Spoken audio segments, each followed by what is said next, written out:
Kali ini kita bahas mengenai masalah keuangan, yaitu mengenai faktor-faktor biaya. Pada umumnya, biaya ini bisa dibagi dalam dua jenis, yaitu biaya tetap dan biaya variabel. Ini nanti kaitannya berhubungan dengan profit juga. Setiap usaha pasti punya biaya tetap. Artinya apa? Biaya tetap ini adalah andai kata Anda tidak melakukan apa-apapun, tetap biayanya ini harus Anda keluarkan juga.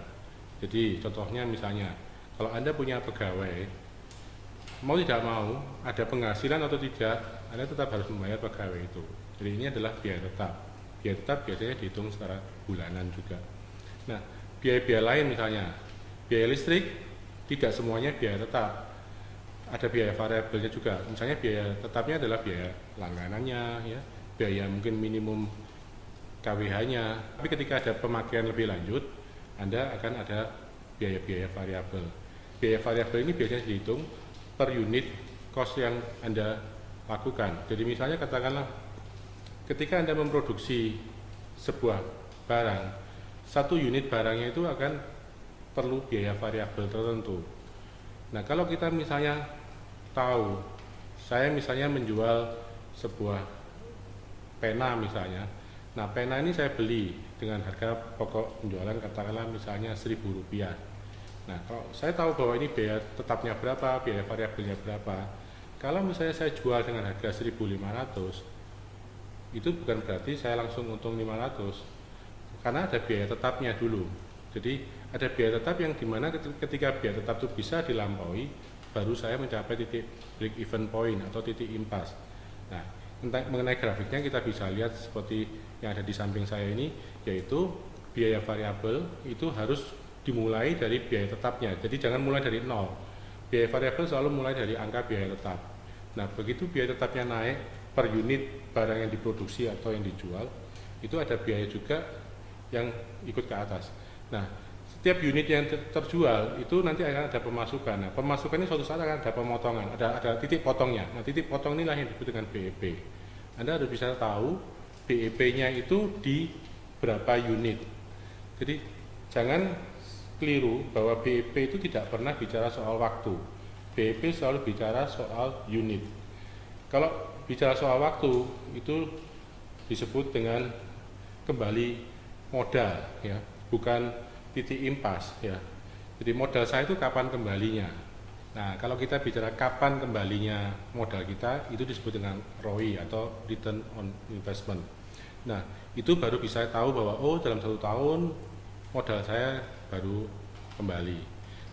Ini sering disalah tafsirkan, ya. Jadi oh BEP-nya nanti setelah 6 bulan, itu keliru. Jadi BEP harus menyangkut dengan berapa unit yang terjual. Jadi kita harus tahu pertama adalah biaya.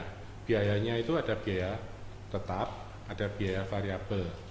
Biaya tetap itu apa saja? Ya biaya yang harus Anda keluarkan meskipun Anda tidak melakukan aktivitas usaha.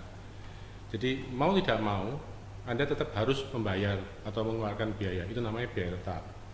Nah, beberapa perusahaan misalnya untuk mengurangi biaya tetap mungkin misalnya melakukan outsourcing atau mungkin melakukan dengan sistem misalnya katakanlah borongan, ya. Jadi tidak bersifat tetap tapi dimasukkan dalam sebuah biaya variabel.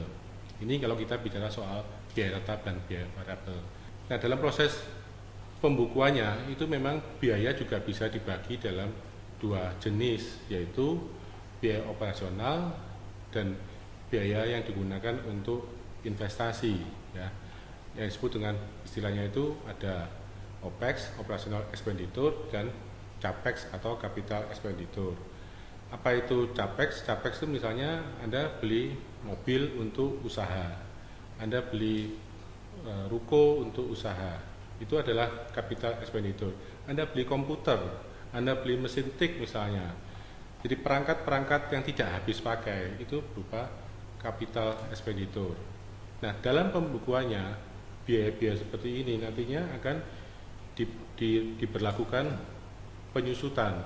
Artinya misalnya Anda membeli sebuah komputer yang harganya katakanlah 5 juta rupiah, maka Anda akan misalnya melakukan penyusutan dalam waktu 1 tahun, maka 5 juta itu akan dibagi dalam 12 bulan, jadi 1 bulannya katakanlah ketemu sekian, nah itu menjadi biaya penyusutan. Ini gunanya apa? Supaya uang yang kita keluarkan untuk investasi itu tetap dibebankan dalam bentuk biaya. Nah, biaya penyusutan itu jelas akan menjadi sebuah biaya tetap. Jadi jangan sampai keliru. Seringkali orang mengabaikan hal ini. Wah, perusahaan saya untung tapi uangnya kok tidak ada. Ya karena uangnya digunakan untuk investasi. Nah, biaya-biaya operasional adalah biaya-biaya yang dikeluarkan untuk keperluan usaha. Katakanlah membayar pegawai, untuk membeli bahan bakar minyak, membayar listrik. Nah, itu adalah biaya-biaya. Semua yang habis pakai adalah biaya operasional. Demikian penjelasan mengenai biaya. Semoga bermanfaat. Salam entrepreneur.